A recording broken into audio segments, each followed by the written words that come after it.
Hello and welcome. Life has a way of throwing unexpected challenges our way, some that shake us to our core and force us to redefine everything we once knew. Have you ever experienced a moment that changed everything? A moment so profound that it turned your world upside down? If so, you're not alone. I've faced more than a few of those moments myself, and I know firsthand what it means to start over. Today, I want to share a journey, one of resilience, growth, and strength that it takes to rebuild. Let's begin. I know what it feels like to start over. I know what it feels like and means to wake up one day and realize the life you had planned is no longer the life you're living. I know what it means to make the hardest choice for the right reasons. From the time I was young, I felt at home on a stage. I thrived in public speaking, effortlessly weaving words into compelling narratives. As the Ortville Fair Ambassador, I learned to engage in diverse audiences, command attention, deliver messages with confidence and clarity. Speaking was never just a skill, it was part of me. I'm a social person. A place where I felt in control, where I could shape a story and present it as exactly as I intended to. But yet, there was always one story I struggled to tell, and that was my own. It's easy to speak when the topic is external, when it's facts and figures, ideas and analysis. It's easy to stand before a room full of people when there's a safe distance between the subject and the speaker. But what happens when the subject is yourself? What happens when the words you are saying are the ones you have spent years trying to swallow? For me, that hesitation was rooted in something deeper. As someone living with ADHD, rejection sensitivity dysphoria meant vulnerability was never a safe place for me.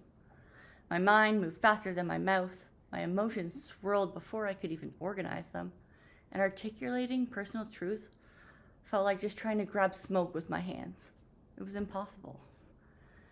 Every moment of openness felt like stepping onto a stage without knowing whether I'd be met with applause or silence, connection or rejection.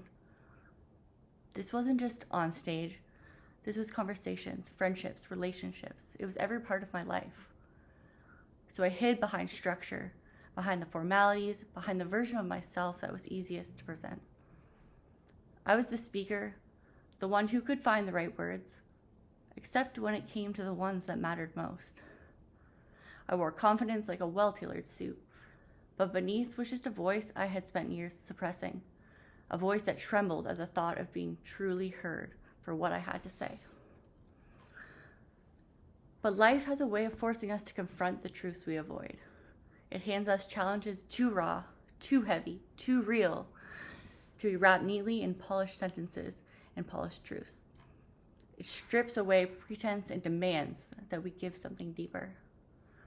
And when that moment came for me, when the world I had carefully constructed crumbled beneath me, I knew I had to start to make a choice. I couldn't live behind this anymore. I could continue to be the person who spoke about things, or I could become the person who spoke from them. I could keep my pain locked away, or I could try and turn it into something that mattered.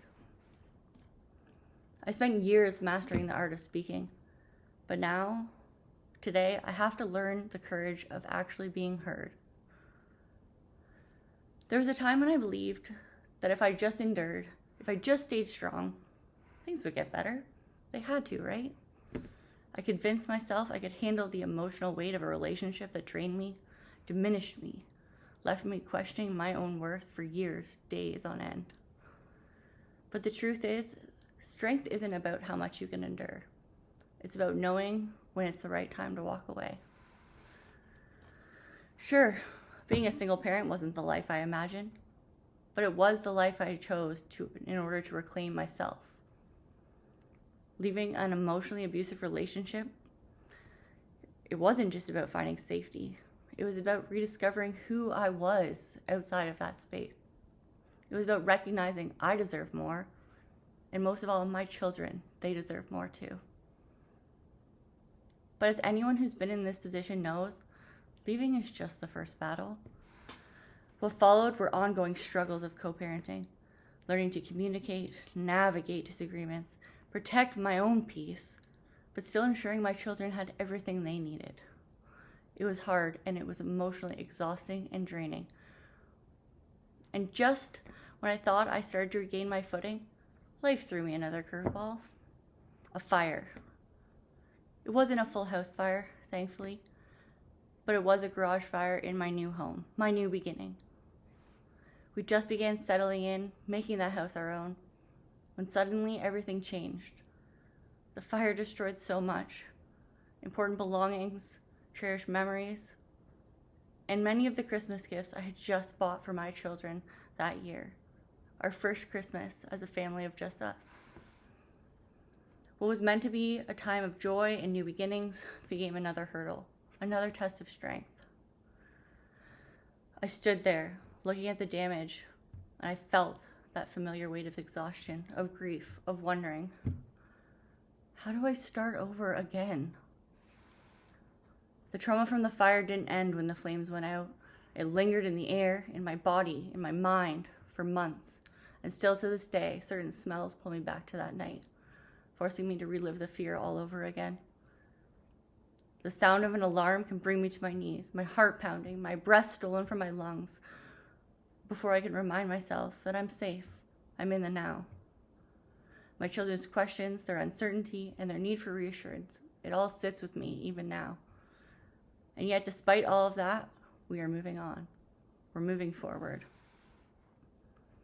Because the point is, resilience is not about avoiding pain. It's about rising up from it. It's messy. It's breaking down and still getting back up. It's acknowledging that life can be unfair and painful, and yet we choose to move forward anyway. That fire, like so many challenges before it, taught me we're stronger than we think. Every day, with doubt in my mind, I got up and I tried to keep pushing forward. Resilience is not a grand, heroic moment. It is quiet, it's steady, it's a choice. I learned that vulnerability is not a weakness. I don't have to handle everything alone. I could lean on the people who cared about me, and in doing so, I found support in places that I never expected. I learned that growth comes from the hardest moments. If I could go back, I wouldn't choose these struggles. But I can say with complete certainty that I am so much stronger because of it. These moments stripped away what didn't matter and reminded me of what did. Love, family, and the unshakable belief that we can rebuild from anything. We can start over. For so long, I believed that love, true, unwavering love, was something that would always come with conditions. That I would always have to prove my worth, shrink myself, earn the right to be loved. But then again, something unexpected happened. After everything, the fire, the heartbreak, the rebuilding, and the loneliness, the fear of ever opening up again, I found someone who saw me, who really saw me. Someone who didn't just tolerate the difficult parts of me, but embraced them. Someone who didn't run when things got hard, who didn't shy away from my past, my struggles, my darkness. Instead, they stood beside me through the good, the bad, the messiness of healing, and through the moments when I doubted myself, and they still do. They showed me love isn't about perfection, it's about acceptance. They taught me that resilience isn't just about surviving alone. It's about allowing yourself to be supported. It's about knowing that strength doesn't mean never needing help. It means knowing when to accept it. Standing in front of my garage after the fire, I could have let it break me. I could have seen it as another loss in a long line of losses, just one more thing that was put upon me, one more bad thing. It was just meant to be. But instead, I chose something else. I choose to see it as a reminder that no matter what life takes from us, it cannot take our ability to rebuild. You're stronger than you think. You've already survived the things you once thought was impossible. I know that. You've already proven time and time again, you can rise, you can rebuild, you can come into yourself. And maybe, just maybe, in the process of rebuilding yourself, You'll also find someone who loves you, not for the person you once were, but for the person you fought and continue to fight to become. Because you are resilient. Thank you.